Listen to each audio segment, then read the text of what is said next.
Circular motion के बाद next part जो है हमारा इसी चैप्टर में, उस पे पढ़ते हैं।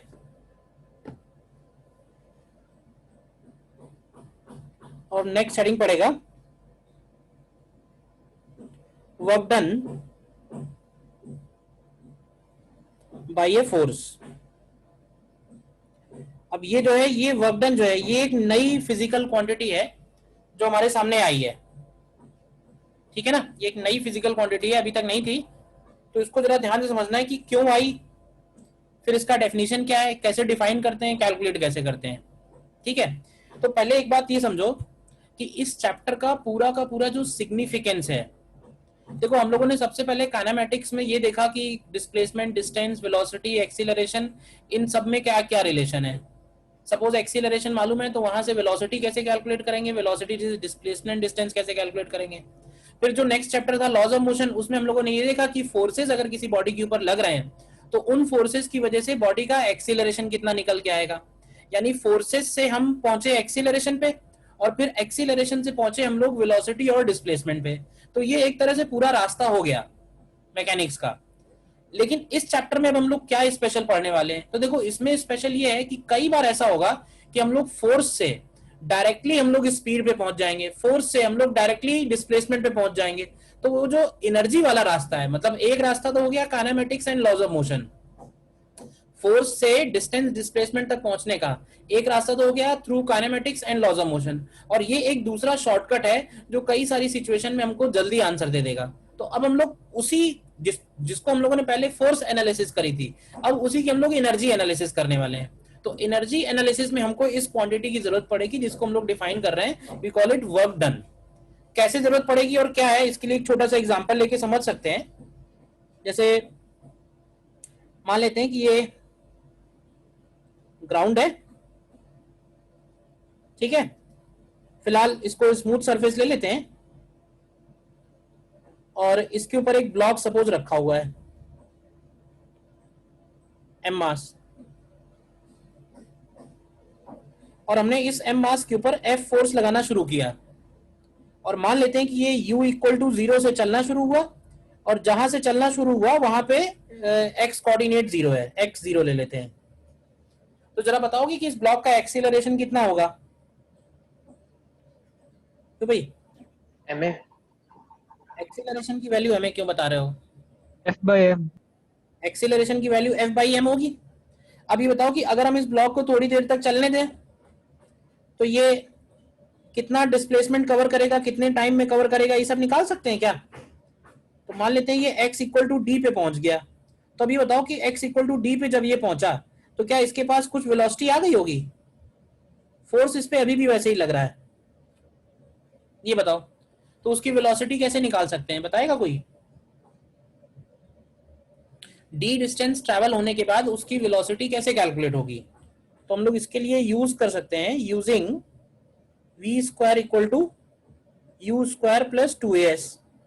तो यहां से अगर देखोगे तो वी स्क्वायर की वैल्यू आएगी 0 प्लस 2a, ए का वैल्यू है एफ बाई एम, और एस का वैल्यू है डी।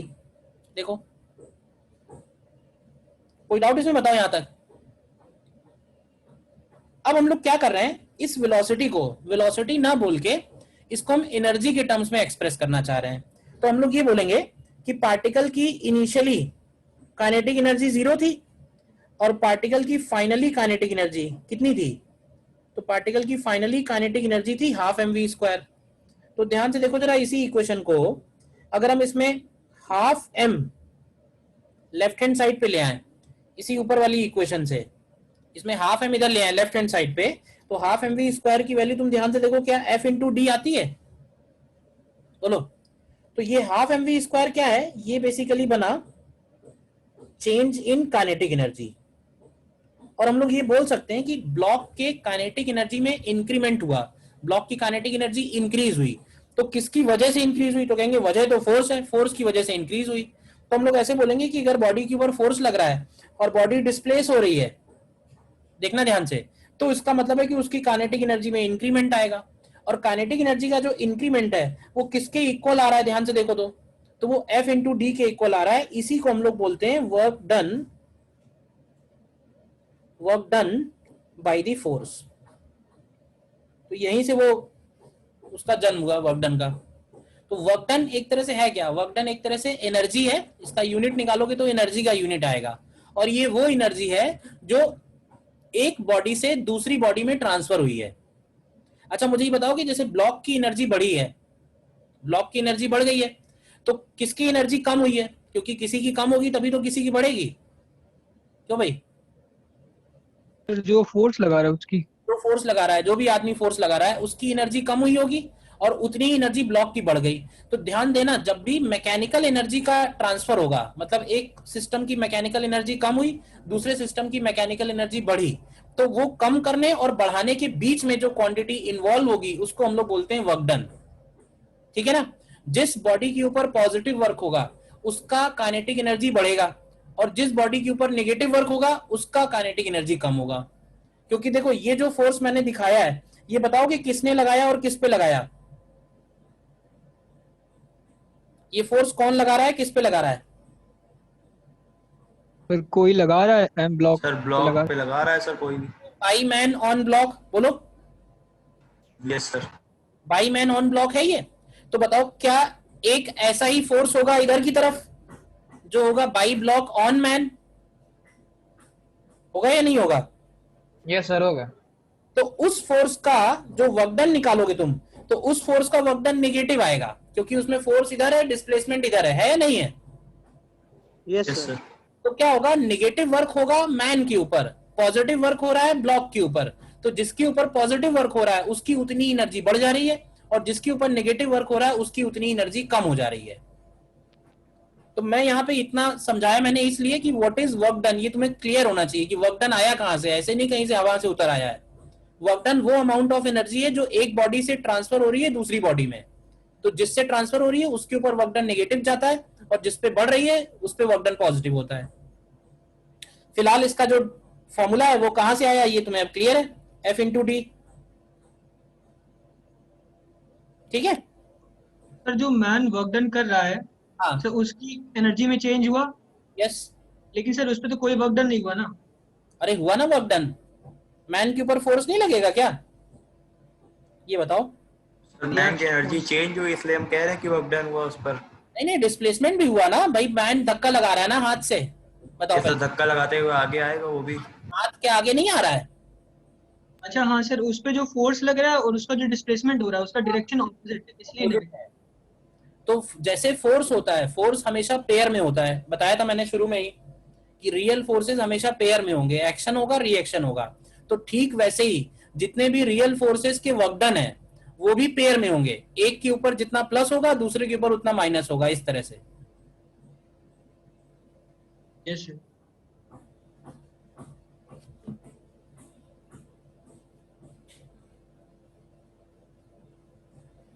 ठीक है? तो सबसे पहले नीचे आते हैं इसमें।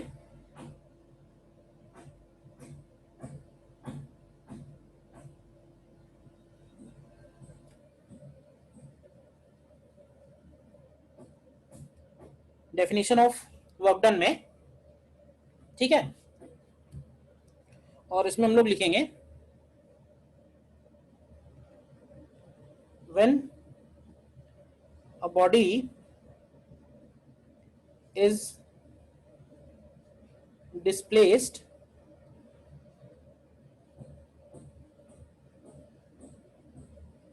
under the effect of a force,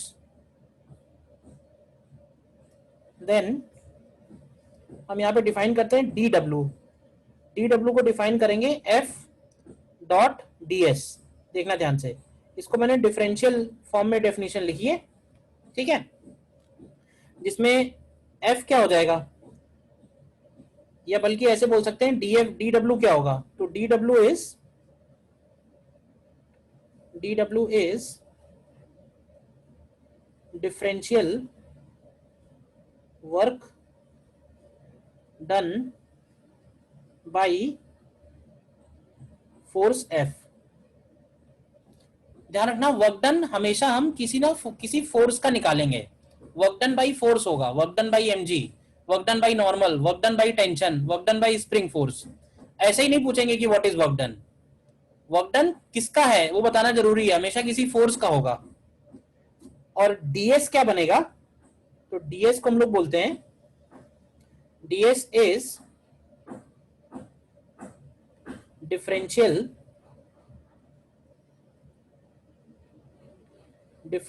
displacement of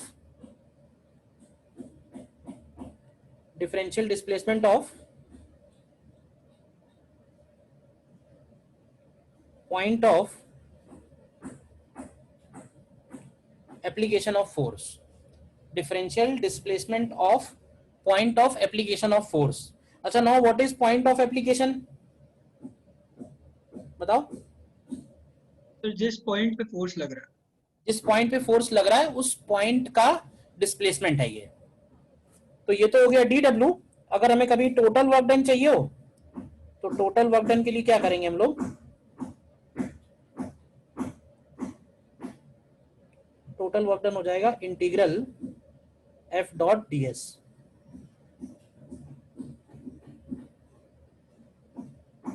total work done हो जाएगा इंटीग्रल f डॉट ds।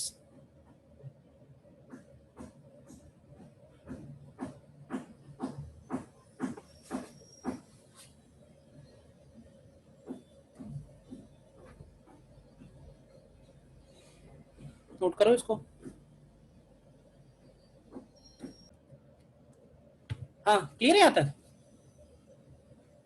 नीचे इसमें नोट करके लिखना, फिर इसमें इंपॉर्टेंट पॉइंट जो है।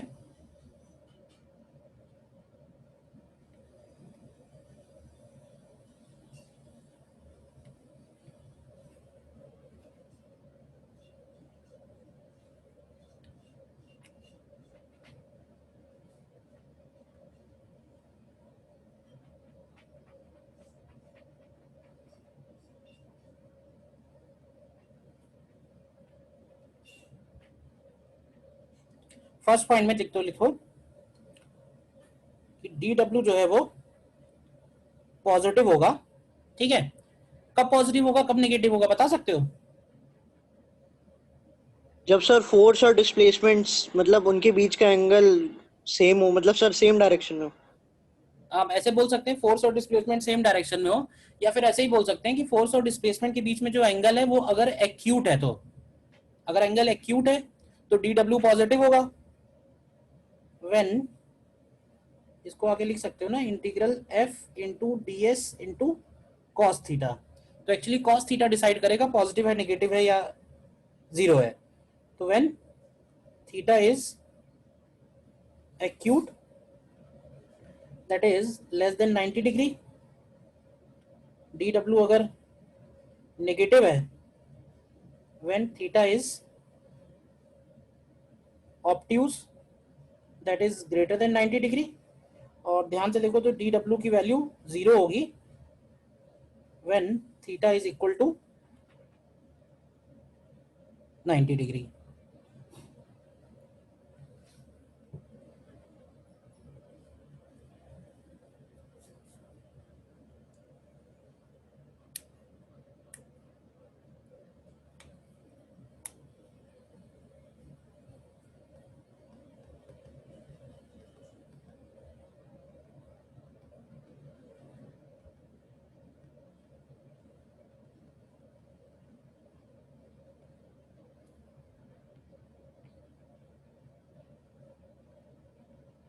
ठीक है,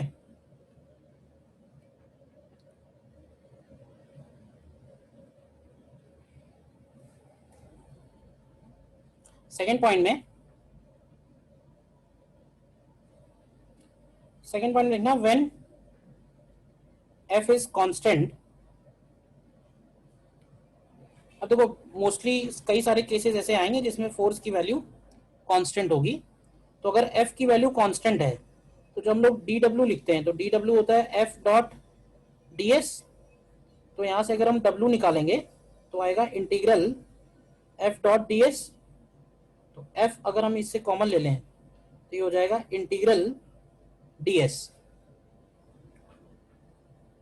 ठीक है, अब ये बताओ कि अगर हमने f बाहर ले लिया है तो ये इंटीग्रल ds क्या हम लोग डेल्टा s वेक्टर लिख सकते हैं? डेल्टा एस वेक्टर या फिर डेल्टा आर वेक्टर, जिसको हम लोग लिखेंगे r final minus r initial. तो डब्ल्यू की वैल्यू होगी एफ डॉट डेल्टा आर, या इसी को लिख सकते हैं W is equal to F dot r final minus r initial.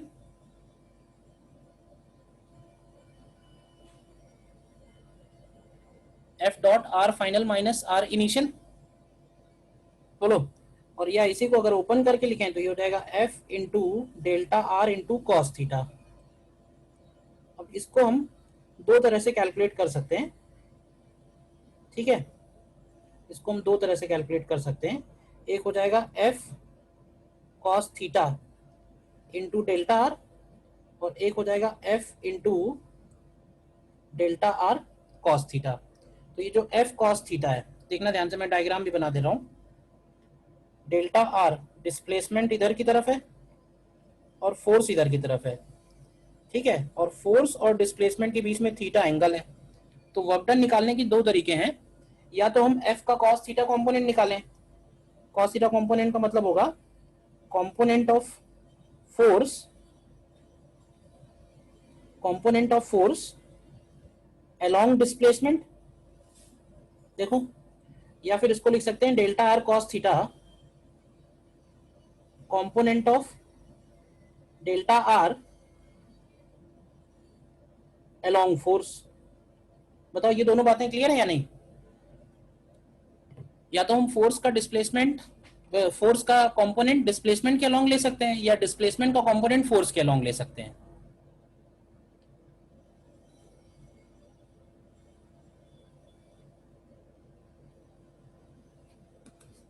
बताइए।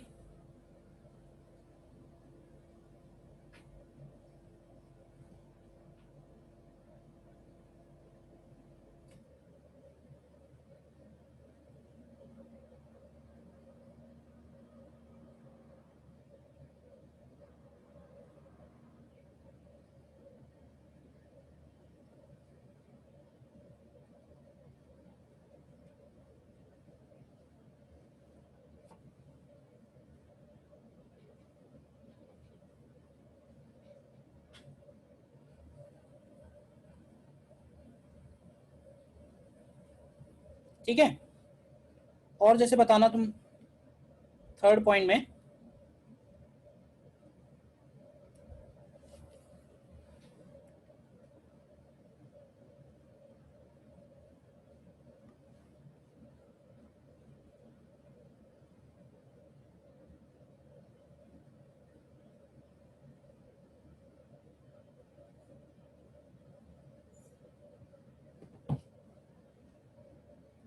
थर्ड पॉइंट में, while running along horizontal road, ये बताओ कि अगर हॉरिजॉन्टल रोड पे दौड़ रहे हैं तो कौन सा फोर्स है जो रिस्पॉन्सिबल है? ये बताओ कौन सा फोर्स है जिसकी वजह से दौड़ पा रहे हैं? Friction force. फ्रिक्शन फोर्स है। तो फ्रिक्शन फोर्स किधर की तरफ लगेगा? राइट साइड में लगेगा, ये बताओ। Yes sir. और स्टैटिक फ्रिक्शन लगेगा, इसमें भी कोई कंफ्यूजन नहीं किसी को। तो मेरा क्वेश्चन ये है, work done by static friction क्या होगा? पॉजिटिव, नेगेटिव या जीरो? ये बताओ, work done by static friction क्या होगा? पॉजिटिव, नेगेटिव या जीरो? पॉजिटिव होगा। और बाकी लोग? जीरो। जीरो आएगा, क्यों? क्यों? उसकी वजह से डिस्प्लेसमेंट नहीं हुआ तभी तो हम आगे बढ़ पाए। सर हमारे उसकी वजह से सर डिस्प्लेसमेंट नहीं हुआ तभी तो हम लोग आगे बढ़ पाए। उसने तो डिस्प्लेसमेंट को अगेंस्ट मतलब सर जीरो इसलिए होगा क्योंकि सरफेसेस के बीच में कोई डिस्प्लेसमेंट थोड़ी है। बेसिकली जिस पॉइंट पे फोर्स लग रहा है, समझो ध्यान से, फ्रिक्शन किस पॉइंट पे लग रहा है, तो ऐसे समझो फ्रिक्शन जूतों पे लग रहा है, शूज पे लग रहा है, तो जब तक वो शू जो है वो ग्राउंड के साथ कांटेक्ट में है, बाकी बॉडी आगे जा रही है, समझना ध्यान से, बाकी बॉडी आगे जा रही है, बट वो पर्टिकुलर पॉइंट जो है वो अपनी जगह रेस्ट पे है। तो इसलिए बोल रहे हैं कि डिस्प्लेसमेंट उस पॉइंट का नहीं हो रहा है जिस पॉइंट पे फोर्स लग रहा है, बाकी बॉडी डिस्प्लेस हो रही है, तो इसलिए work done by static friction while running zero है। Similarly while moving upwards along stairs, मान लो स्टेयर्स हैं,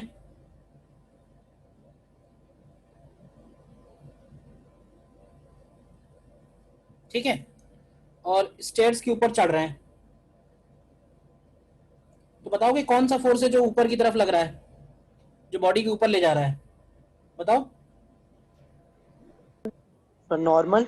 नॉर्मल है। तो फिर से मेरा क्वेश्चन यही है कि what is work done by normal.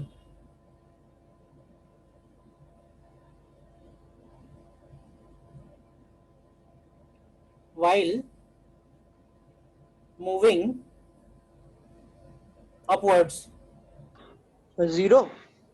Work done by normal भी जीरो होगा। रीजन? सर क्योंकि जहाँ पर फोर्स लग रहा है उस पॉइंट का डिस्प्लेसमेंट नहीं हो रहा है। करेक्ट, जिस पॉइंट पे फोर्स लग रहा है ना उस पॉइंट का डिस्प्लेसमेंट नहीं है। लेकिन अब सोचो कि सपोज अगर हम लोग लिफ्ट में हैं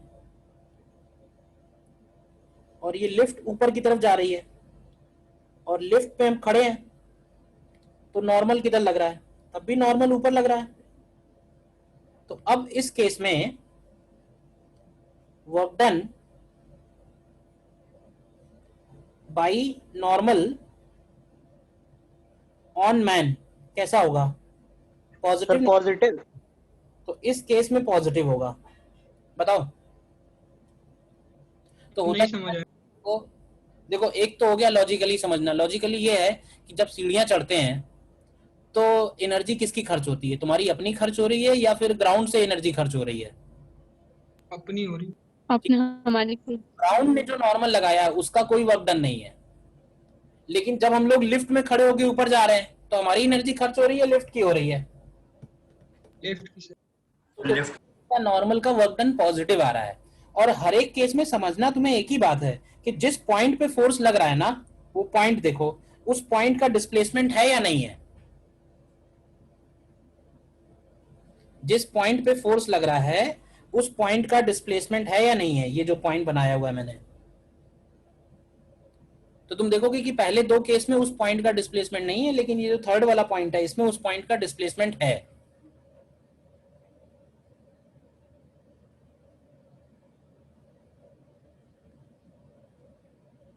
यस सर, आ रही। क्लियर हुआ ये पॉइंट?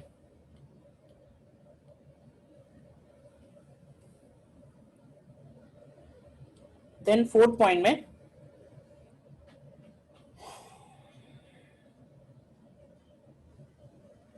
फोर्थ पॉइंट लिखेंगे work done by normal comma static friction, normal comma static friction and tension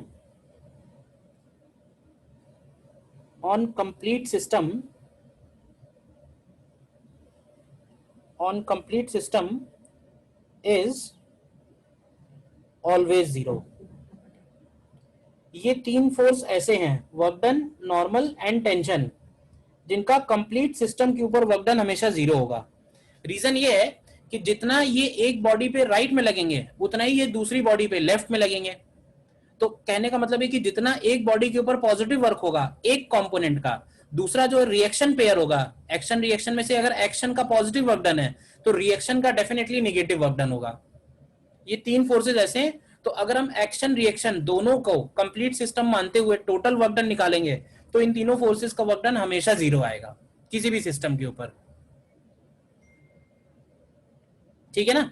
इसको हम लोग वेरीफाई भी कर सकते हैं, क्वेश्चन भी कर लेते हैं। देखो जैसे मान लेते हैं कि एक एटवुड मशीन है,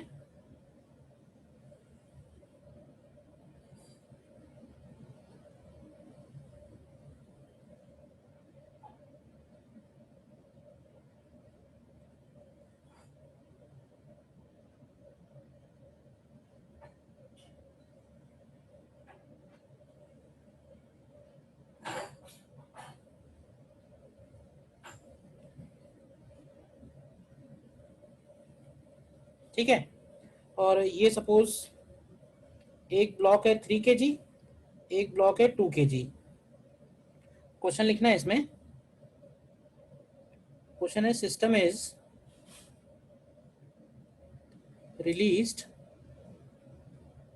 फ्रॉम रेस्ट, तो हमें निकालना है फाइंड ए पार्ट में work done by normal, sorry work done by tension, और बी पार्ट में work done by mg on both blocks in first 2 seconds of the motion. मतलब पहले 2 सेकंड में दोनों ब्लॉक्स पे अलग अलग टेंशन का कितना वर्क है और दोनों ब्लॉक्स पे अलग अलग mg का क्या वर्क है। निकालोगे इसको, करो इसको ट्राई।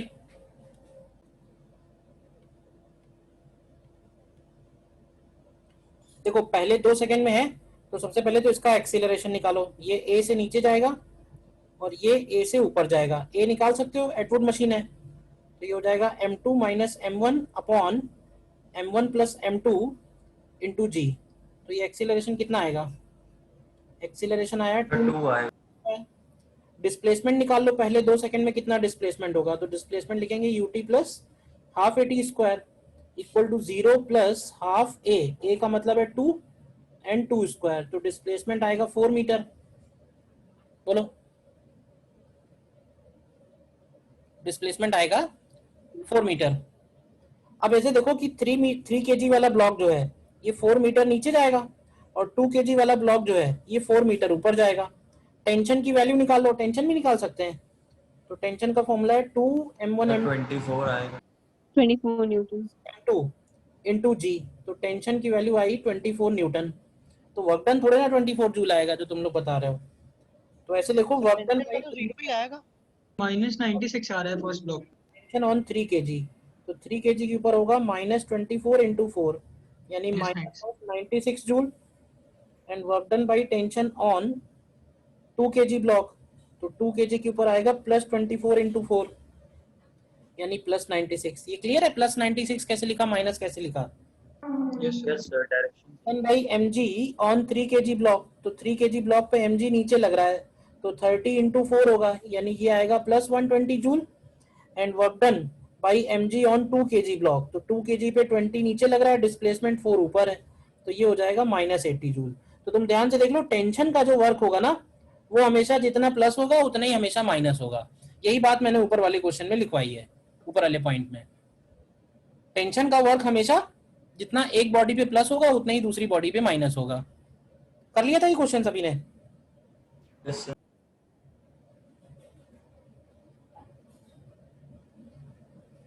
नेक्स्ट देखो,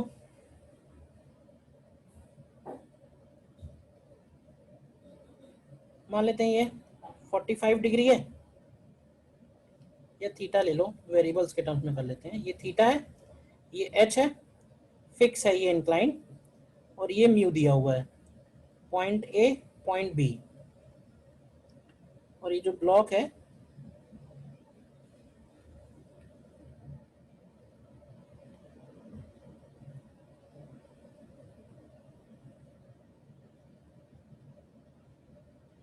एम मास का ये ब्लॉक, इसको हमने रेस्ट से रिलीज किया है। म्यू जो है वो tan थीटा से छोटा है, तो tan थीटा से छोटा होगा तो क्या होगा, क्यों भाई। ब्लॉक स्टैटिक रहेगा। Find WMG, WN and W friction when block slips from A to B। अरे म्यू छोटा है tan थीटा से तो वो स्लिप हो जाएगा, ये है मतलब कहने का। तो अगर वो A से B तक स्लिप होके आ रहा है तो इसमें वर्क डन कितना होगा, mg का वर्क, नॉर्मल का वर्क और फ्रिक्शन का वर्क। निकालो। सर फ्रिक्शन का होगा sir mu mg h cot theta. Yes sir. रुको देखते हैं, सबसे पहले फोर्सेस देख लो ध्यान से। mg इस पे इधर की तरफ लग रहा है नीचे, नॉर्मल इस पे इधर की तरफ लग रहा है, ठीक है, और फ्रिक्शन इस पे पीछे की तरफ लगेगा। कौन सा फ्रिक्शन होगा ये, तो ये काइनेटिक फ्रिक्शन होगा, ठीक है। और डिस्प्लेसमेंट कहाँ हो रहा है, तो डिस्प्लेसमेंट ये हो रहा है A से B तक का। तो देखो अगर हमें mg का वर्क निकालना है, ध्यान से समझना, mg का वर्क निकालना बहुत आसान है। हमें सिंपली ये देखना है कि बॉडी mg के डायरेक्शन में कितना डिस्प्लेस हुई। mg के डायरेक्शन का मतलब है कि वर्टिकली डाउनवर्ड या वर्टिकली अपवर्ड। अगर वर्टिकली डाउनवर्ड तो वर्टिकली कितना नीचे आई। तो देखो A से B जा रही है उससे मतलब नहीं, वर्टिकली कितना आई, तो वर्टिकली सिर्फ h आई, ध्यान से देखो तो उसको लिखेंगे सीधे सीधे प्लस mgh। प्लस इसलिए क्योंकि mg भी नीचे, डिस्प्लेसमेंट भी नीचे। अच्छा, नॉर्मल का वर्क डन 0 आएगा, क्योंकि ध्यान से चेक करो तो नॉर्मल का जो डायरेक्शन है और ये जो डिस्प्लेसमेंट है, क्या इनके बीच में एंगल हमेशा 90 डिग्री रहेगा, बोलिए। तो नॉर्मल का वर्क डन 0 हो गया। और फ्रिक्शन यानी कि काइनेटिक फ्रिक्शन का वर्क डन अगर निकालना है तो काइनेटिक फ्रिक्शन पीछे की तरफ लग रहा है, वैल्यू होगी म्यू एन, और डिस्प्लेसमेंट होगा उसका A से B। तो वैल्यू डालते हैं, नॉर्मल कितना होता है इंक्लाइन पे नॉर्मल की mg cos थीटा होता है। और ए बी की वैल्यू निकालोगे तो ये आएगी h अपॉन साइन थीटा। तो ये आएगा minus mu m g h cot theta. निकाल पाए थे सभी लोग, नहीं निकाल पाए थे? यस सर, आ गया मुझे।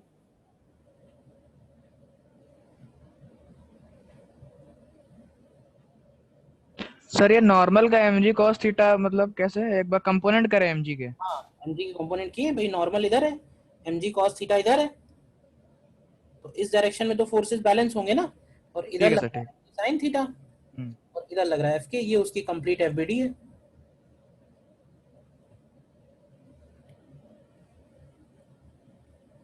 और देखो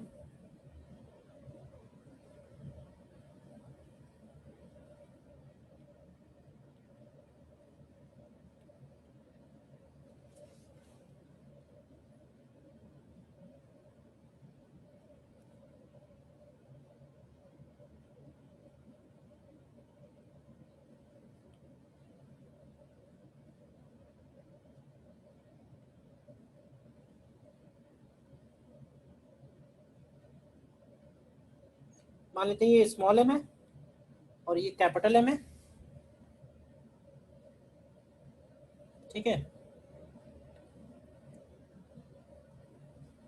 ये एंगल सपोज थीटा है और ऑल सरफेसेस आर स्मूथ, और इसके ऊपर हमने एफ फोर्स लगाया हुआ है। क्वेश्चन है force F is acting such that force F is acting such that small m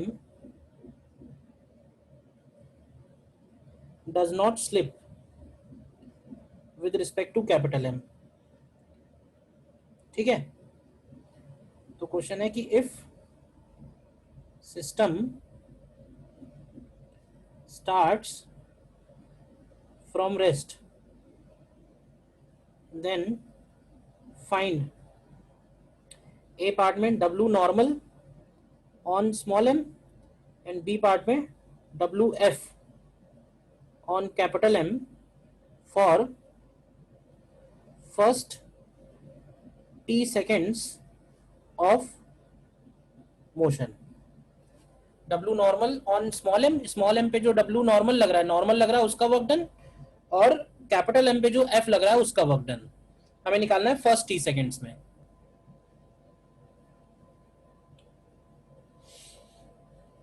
ठीक है, तो क्वेश्चन इसको नोट कर लो, इसको फिर आगे फिर हम लोग नेक्स्ट वाले क्लास में पढ़ाएंगे इसको आगे। जस्ट स्टार्ट ही हुआ है वर्क डन, अभी और बहुत कुछ पढ़ना है इसमें।